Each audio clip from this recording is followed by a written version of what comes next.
जय माता जी, हर हर महादेव। मैं हूँ अर्चना तिवारी। स्वागत करती हूँ अपने चैनल ज्ञान की बात विद अर्चना चिंतामणि में। कैसे हैं आप लोग? ये बताने के लिए कमेंट बॉक्स में जय माता जी, हर हर महादेव जरूर लिखें। आप मेरी वीडियो कहाँ से देखते हैं, कमेंट बॉक्स में बताएं। अगर आप मेरे चैनल पे नए हैं तो आपको हर नई नोटिफिकेशन पहले प्राप्त हो, चैनल को सब्सक्राइब कर लें। अगर मेरी वीडियो आपको पसंद आती है तो कृपया करके लाइक ज़रूर कर लें।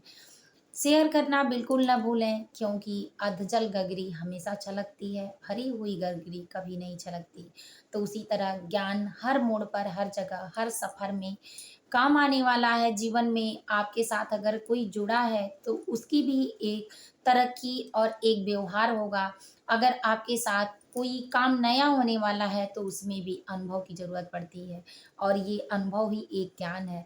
तो इस ज्ञान को शेयर ज़रूर करें, ताकि आप भी हमसे जुड़ने के लिए अपने धर्म और आस्था में एकता को जागृत कर पाएँ। चलिए आज जानते हैं कि कलश को किस विधि-विधान से कलश उठाने की पूजा विधि क्या है? कलश को कैसे उठाया जाए? विसर्जन करने की विधि क्या होती है? माता से, महागौरी, नौ सिद्धिदात्री दुर्गा से आप सिंदूर कैसे ले सकती हैं? ये वीडियो विशेष उन औरतों के लिए है कि जो खुद से सारी चीज़ें करती हैं, या पंडित जी आज के ज़माने में व्यस्त रहते हैं और बहुत देर तक आपके घर नहीं रुक पाते हैं, और देर तक नहीं रुक पाते हैं और बार-बार आ नहीं पाते हैं। तो ये उस स्थिति में आप स्वयं से ये चीज़ें कर सकती हैं।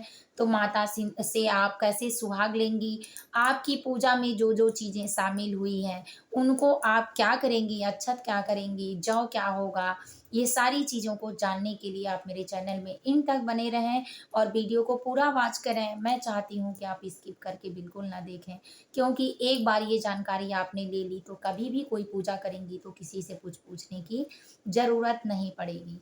तो चलिए, ये शास्त्र का नियम है और सत्य सनातन धर्म का नियम है कि आप जो भी काम करती हैं, तो जितनी इज्जत से, व्यवहार से हम अपने ने गुरुओं को, इष्ट देवों को, या अपने यहाँ तक कि मृत्यु जो पितृ हैं उनको भी बुलाते हैं, तो विदा करते हैं। तो हमने पूजा की है और स्वयं भगवान को बुलाया है, प्राण प्रतिष्ठा की है। तो उसमें किस तरह से हम बुलाएँ, अपने भगवान को मेहमान के रूप में बुलाए हैं, और बुलाएँ वैसे तो वो हमारे साथ ही होते हैं, पर हमने एक अनुष्ठान किया था कि जिसमें उनको आग्रह करके बुलाया था। तो उनको विदा करने में भी हम किस तरह से आग्रह करके अपनी कमियों को पूरा कर सकते हैं। तो वीडियो में एंड तक बने रहिए और चलिए जानिए कि सबसे पहले क्या करते हैं कि जिस दिन आपको कलश विसर्जन करना रहेगा, 12 को करिए या 13 को करिए, करने वाली आपकी मर्ज़ी है, आप जितने दिन सेवा कर पाइए करिए। लेकिन नवमी के दिन माता की विदाई हो जाती है, दशमी के दिन पारण हो जाता है। अगर आपके वहाँ मान है, मान जैसे बोलते हैं कि हमारे पितृ-बुजुर्ग जो पूर्वज होते हैं, जिस दिन उनकी मृत्यु हुई होती है, उस दिन अपने सनातन संस्कृति, भारतीय संस्कृति में मनाते हैं। तो अगर उस दिन भी नहीं आप कर पाते हैं तो दूसरे दिन कर सकते हैं। तो चलिए जानते हैं, लेकिन पूजा तब तक आप करते रहेंगे जब तक कलश का विसर्जन नहीं हो जाता है।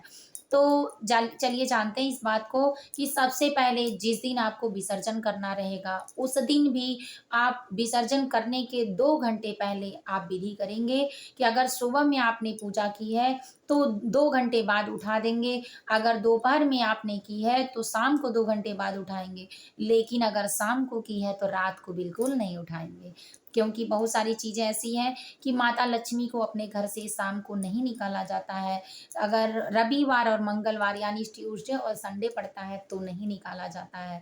तो इसलिए इन सारी चीज़ों का संडे और ट्यूसडे को याद रखते हुए, अपने मान को याद करते हुए, अपने शुभ दिनों को याद करते हुए आपको करना है और ध्यान में इन सारी चीज़ों को रखना है।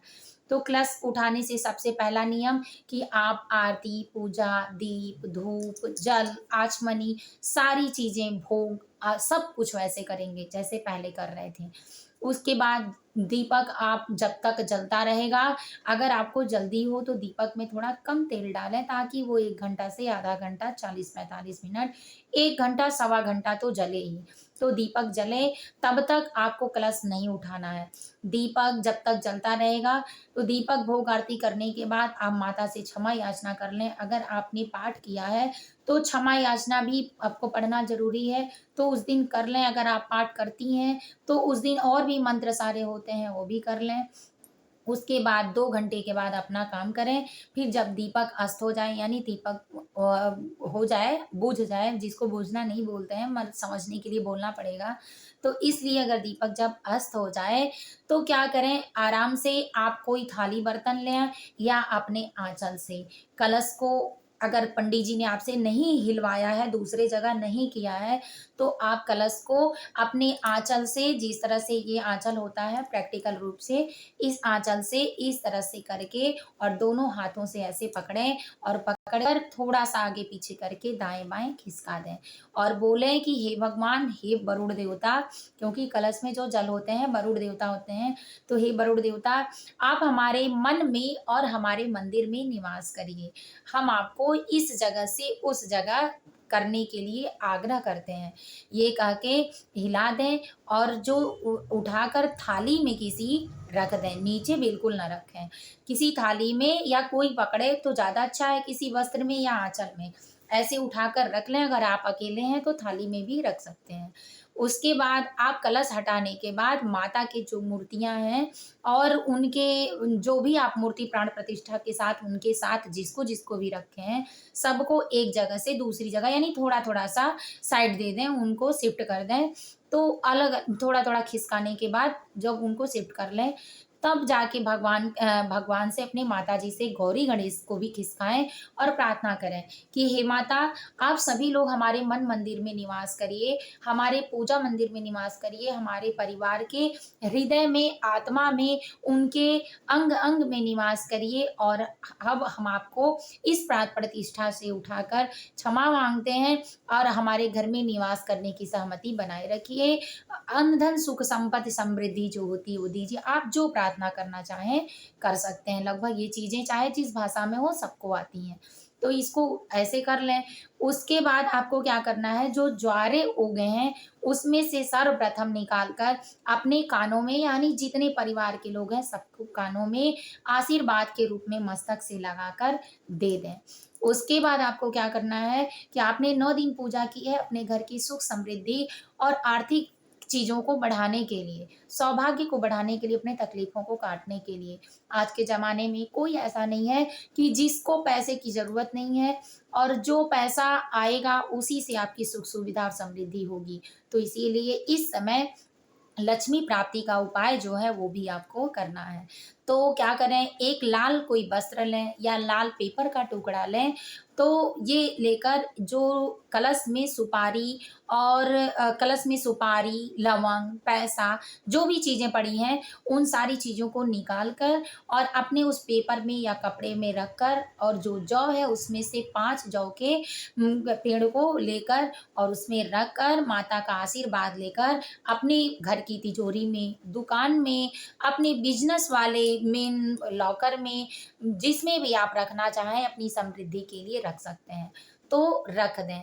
इसके बाद आपको क्या करना है कि जो भोग लिए हैं आप, वो उस भोग को प्रसाद के रूप में पूरे परिवार को पा लेना है और जो भोग बचता भी है तो आप उसी ज्वार के साथ थोड़ा भोग आप अगर खाते हैं तो खाइए, अगर नहीं खाते हैं तो उसी ज्वार के साथ माता गौ को दे दें। क्योंकि माता गौ में 33 कोटि के देवी देवता निवास करते हैं और आपने देवी देवताओं के लिए ही ज्वारे उगाए थे। इधर-उधर जाने से आपकी सुख समृद्धि क्षीण हो जाएगी, पुण्य क्षीण हो जाएगा। इसके कारण वो जौ लेकर विसर्जन करने से ज़्यादा अच्छा गौ माता को दे दें। अगर आपके वहाँ गाय नहीं आती हैं तब आप गंगा जी में जौ को भी विसर्जन करवाएँ। उसके बाद कलश पे जो आपके चावल रखे हैं, उस चावल से प्रसाद के रूप में थोड़ा-सा 4 टुकड़े 4 अन्न लेके आप खीर बनाएँ और उस खीर को पूरे परिवार के साथ पाएँ और उसी खीर को सबसे पहले आप अपने घर के मंदिर में खीर बनाकर भगवान को, भगवान विष्णु, माता लक्ष्मी को भोग लगाएँ और गौ माता को दें। चींटी-चींटियों को, कुत्तों को, जिसको दे पाएँ आप प्रसाद के रूप में दें, भगवान को भोग ज़रूर लगाएँ। इससे आपकी माता अन्नपूर्णा खुश हो जाएँगी, क्योंकि माता अन्नपूर्णा भी भगवान विष्णु की अंश हैं और आपके किचन में अन्न का प्रवेश होने से शुभ अन्न, मंत्र जागृत वाला अन्न है, ये प्रवेश करेगा तो आपके घर से कभी माता अन्नपूर्णा का वास समाप्त नहीं होगा। तो आप ऐसे करके उनको, और जो चावल बच जाता है, उस चावल को लेकर आप गौ माता को चीनी और गुड़ डालकर खिला दें। इससे आपकी आने वाली, अब ये आप ध्यान दे रहे हैं बिल्कुल कि आप जो चीज़ें कर रहे हैं अपने घर के विकास के लिए, आर्थिक उन्नति के लिए कर रहे हैं। जब माता लक्ष्मी जिस घर में निवास अपना बना लेती हैं, उस घर में दुःख, दरिद्र, तकलीफ सारी चीज़ें मिट जाती हैं, झगड़ा, क्लेश, लड़ाई। क्योंकि जिस घर में वस्त्र कम होगा, उसी घर में एक-दूसरे को देख के जलन होगी। जिस घर में स्लीपर कम होगा, उसी में देखकर एक-दूसरे को जलन होगी। जब सारी चीज़ें सबके पास प्रॉपर होगी, तो दिमाग भी शांत होगा, लड़ाई झगड़े भी नहीं होंगे। क्लेश हमेशा कमियों के कारण होता है, और कमी तभी आती है जब परिवार में, कि जब पैसे की कमी होती है। तो इसलिए अगर आप गाय को गुड़, चना, मीठा डालकर खिलाती हैं, तो 33 कोटि के देवी देवता आपको आशीर्वाद देते हैं, और नवरात्रि के समय का जो खिलाती हैं, उसमें आपके मंत्रों का उच्चारण होता है, जिससे माता के अंदर समाहित होने पर उनके भी जो दोष पाप गौ माता के होते हैं वो कटते हैं, और जो देवी देवता निवास होते हैं वो आपको आशीर्वाद देते हैं, उनके हिस्से का भी धन आपको प्राप्त होता है। क्योंकि परिवार में कमाते एक लोग हैं, लेकिन भाग्य का खाते सब लोग हैं। तो आपको उम्मीद है कि ये बातें भी बहुत अच्छे से समझ में आई होंगी, तो आप ऐसा करें।